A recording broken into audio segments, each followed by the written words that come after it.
Mauricio, ¿cómo estás? Muy buenos días. Es un gusto conversar contigo. Gracias por haber permitido que podamos estar en este contacto y acá en nuestro país. ¿Cómo estás, Mauricio? Muy buenos días. Muy buenos días, estimado Mario. Saludos desde acá, desde Quito, primer patrimonio cultural de la humanidad, con una ciudad hermanada con Quito. Sucre, aparte de ser también un patrimonio cultural de la humanidad, recordemos que fue capital de audiencia en la colonia, igual que Quito, y sobre todo las dos ciudades dieron el primer grito de la independencia de América hispana, casi coincidencialmente ciudades con un gran capital histórico, simbólico y capitales de sus respectivos estados, estados que además guardan una diversidad cultural y patrimonial maravillosa. Nosotros estamos planificando, por lo menos en propuesta, Cusco, Sucre, Potosí, Uyuni, unir dos atractivos importantes como es el Cusco y Uyuni, y Sucre ser la puerta de entrada y además a futuro, te comento, poder ser un tema modular para poder bajar a Salta, Argentina. Pero a ver, Mauricio, ¿cómo es que Quito desarrolla ese potencial turístico a partir de lo que es ese gran legado patrimonial, histórico, cultural, que también, como tú lo has dicho, Sucre y Quito las tienen? Bueno, Quito decidió, por diferentes razones, desde los años 30, no topar su centro histórico, por razones económicas, sociales, políticas, pero sobre todo, como decía, económicas. El Ecuador se decidió presentar la candidatura que finalmente, junto con la histórica y antigua capital de Polonia, Cracovia, fueron declaradas primer patrimonio cultural de la humanidad. Desde ese momento, la ciudad ha emprendido un proceso muy fuerte, muy largo y sostenido de mejoramiento de sus estructuras, tanto estatales, tanto municipales, pero sobre todo simbólicas. ¿Qué quiero decir con simbólico? Que los habitantes de la ciudad nos sentimos parte de un proceso que nos ha derivado en que durante grandes momentos de estos últimos 50 años, aproximadamente 50 años de la creación de patrimonio de la ciudad, cerca de 50 años, hemos ido mejorando en algunas cosas y en algunos momentos hubo un gran auge turístico. Quito Turismo es una empresa pública constituida por el municipio para apoyar la gestión de turismo.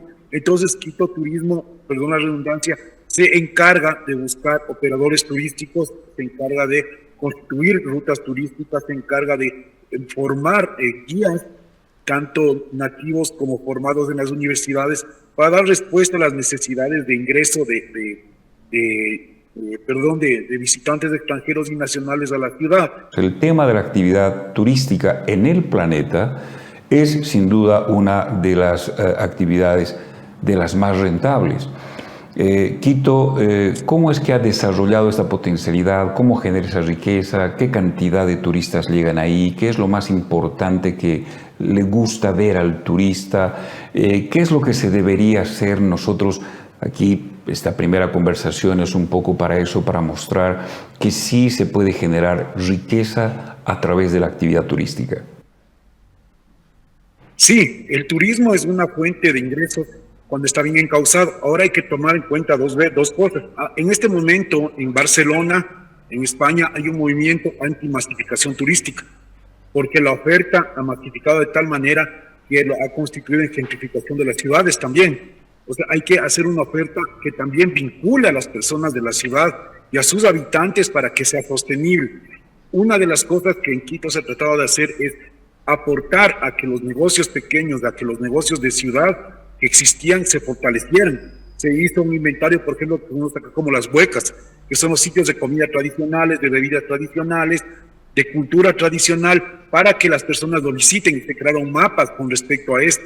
Se crearon se crea y se está haciendo ahorita capacitaciones en los barrios históricos de la ciudad, por ejemplo, conocido como San Juan, que está en las laderas del volcán Pichincha. Es un sitio con una vista espectacular, ya les voy a enviar fotos, en que se ve todo, es como el mirador de Quito. Ahí se están haciendo capacitaciones para que los propios habitantes constituyan sus empresas, hagan recorridos turísticos y recuperen su memoria.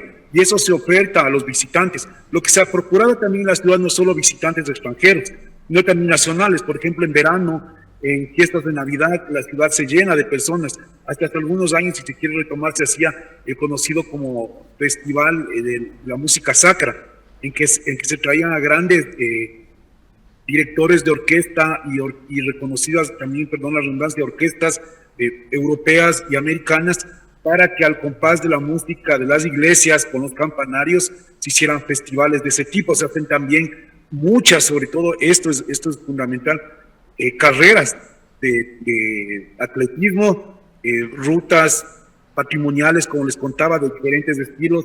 Por ejemplo, se recorren en las noches los cementerios de la ciudad, lo que les llama mucha atención a las personas, se recorren los sitios de comidas tradicionales, pero sobre todo lo que ha ayudado en este último tiempo ha sido la ciudad.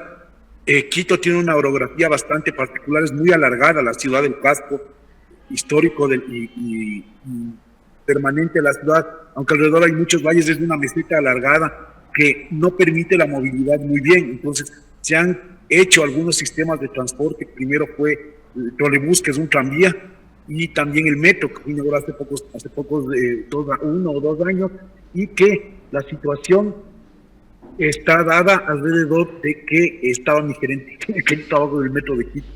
Entonces el metro ha facilitado en mucho el traslado de personas del norte y el sur a la ciudad, al centro, y ha aumentado en un montón la afluencia de visitantes al centro histórico. Pues eso ha cambiado la configuración de que antes del centro era muy difícil venir, ahora ya no lo es. Entonces eso lo que hace es que la ciudad, aparte de los visitantes extranjeros que mencionaba, también ha recuperado su capital de personas presentes aquí. Y eso es muy importante porque la gente ya volvió al centro histórico, y esto está haciendo que la ciudad vuelva a recuperar movimiento económico. Porque muchas veces nos olvidamos que los centros históricos no son museos al aire libre, son sitios donde vive la gente.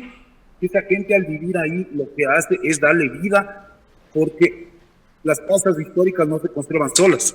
Necesitan gente que viva ahí, gente que tenga capacidad económica para invertir en el sitio. ¿Tú tienes por ahí qué cantidad de gente aproximadamente visita Quito por año, por lo menos los últimos años? Podemos sacar una cifra para poder entender un poco la cantidad de recursos. Por ahí me dicen que el turismo en Quito genera más de $500 millones al año. No sé, te consulto. Debe generar bastante más, porque no se toma en cuenta mucho lo que te decía, los visitantes internos. Porque la ciudad, por ejemplo, yo estuve trabajando, gracias a Eddie, en algunas cosas de Cajamarca, y a pesar de que la ciudad más visitada del Ecuador es Cuenca, que fue la capital del Imperio Inca, la última capital del Imperio Inca, que tiene una estructura colonial y republicana maravillosa, la que más recibe visitantes per cápita en el Ecuador, la que recibe más volumen de visitantes de Quito. Entonces, este volumen de visitantes lo que hace es redinamizar la economía. Deben ser, por ejemplo, en un feriado a Quito, no te tengo los números exactos, pero en un feriado deben llegar a Quito unos 125,000, 150,000 visitantes, teniendo en cuenta que la ciudad como sí tiene 1,5 millones de habitantes, y su área metropolitana aproximadamente 2,700,000 habitantes. Pero es un número muy significativo. Por ejemplo, hay etapas en que todos los hoteles de las zonas históricas de la ciudad están copados, precisamente porque la oferta es muy buena. Ahora, el municipio de Quito actualmente tiene una visión distinta de los anteriores y trata, justo como mencionábamos, de vincularse mucho a lo social. O sea, que las personas se vinculen al movimiento económico y no solo las grandes empresas. Esto es lo que, como mencionamos a ustedes, dinamiza la economía de la ciudad. O sea, no darle solo a las grandes capitales, a las grandes cadenas hoteleras, sino fortalecer también el tejido económico de los sectores populares y medios. Cuando el vecino del frente dice algo, se toma en cuenta, digamos, y no lo que a veces uno dice en casa. Nosotros estamos tratando aquí de convencer a nuestras autoridades de que se pueda llevar adelante planes de turismo importantes, o sea, que el turismo genera economía, que el turismo dinamiza la economía. Hoy, por ejemplo, nuestro país, Bolivia, tiene serias dificultades con el tema de la circulación de dólares, por ejemplo, y el turismo, por supuesto, que trae y genera recursos en dólares, porque el turista viene y deja, por supuesto, los recursos económicos. Entonces, a partir de tu experiencia, ¿qué consejo podrías dar a la gente de la ciudad de Sucre, a sus autoridades, en este concepto integral de que del turismo se puede vivir bien, se puede generar riqueza, se puede aprovechar ese gran legado cultural que tenemos? Porque la verdad, yo digo que por ahí manejamos Cusco y Sucre, ciudades gemelas, pero creo que por ahí Quito, Cusco y Sucre tienen mucho en común, ¿no es cierto? Y se puede aprovechar mucho. Quito y Cusco han sabido aprovechar muy bien ese gran legado que ha quedado, legado patrimonial. Nosotros también tenemos aquí se ha dado el primer hito libertario, como tú decías, tenemos la Campana de la Libertad, tenemos aquí la Casa de la Libertad, el primer monumento nacional donde se ha firmado el Acta de la Independencia. Vamos a cumplir el bicentenario, somos los últimos, primeros y luego los últimos, primeros en dar el grito libertario y después los últimos en lograr la independencia. En fin, es importante una reflexión, y cuando una reflexión viene de afuera tal vez pueda ser tomada en cuenta. ¿Qué puedes decir a los ciudadanos, a sus autoridades sobre esto de empezar a generar riqueza a través de la potencialidad turística? ¿Cómo se logra esto? Es empoderándole a la gente, sintiendo que forman parte de algo mucho más grande de lo que está visto. O sea, el capital simbólico que dice, por ejemplo, Pierre Bourdieu y Michel Foucault, es la construcción de que somos algo importante. Sucre es una ciudad importante en la historia, no solo de Bolivia, es importante en la región andina y en América del Sur, capital de un estado maravilloso, de un país con una riqueza espectacular, cultural, natural, etcétera, que tiene además un legado patrimonial muy grande. Una de las estrategias que se aplicó en Quito para la aplicación del patrimonio cultural de la humanidad fue una que obviamente estuvo en Sucre, que es la revisión de todo lo que tiene, pero no solo en lo natural, en lo cultural, sino también en lo natural, en las costumbres que se preservan. Una de las cosas que un municipio debe hacer es crear las instituciones que permitan que esto se preserve, se fortalezca y se potencie.